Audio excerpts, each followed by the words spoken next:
is the sexiest of the kids in the hall?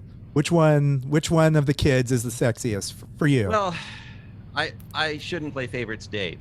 But please, Dave Foley. this is just between us on the podcast. Dave.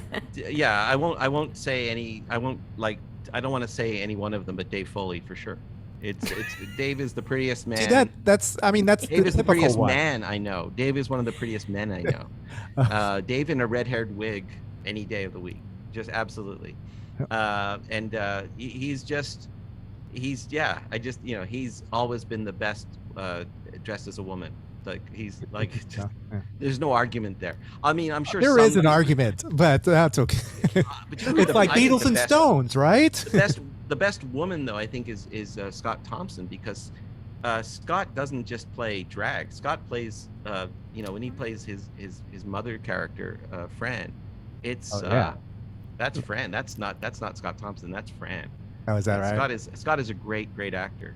Who is Francesca Fiore? Who is that character? Francesca Fiore. Well, in my book, One Dumb Guy, now available, we talk about the origins of that. But that's the Toronto culture of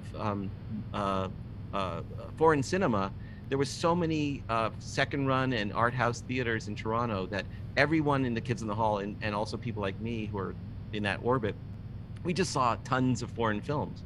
So when he came up with this character Francesca Fiore based on different characters you would see in Spanish films and in Lena Wertmuller films, and it's just a generic foreign film star, And footnote to that, when we premiered the documentary One Dumb Guy, now on Prime Video, when we premiered that at the Hot Docs Festival in Toronto earlier this month, the theater that it was in is the Bloor Cinema, which is now the Ted Rogers Hot Docs Cinema, but that is the same building that used to be the Bloor Cinema, which was the repertory art house theater that we saw all these movies in. So it's a perfect circular thing, like that we were watching this documentary that we all made about the Kids in the Hall in the place where we saw art house films. So it felt very special to me.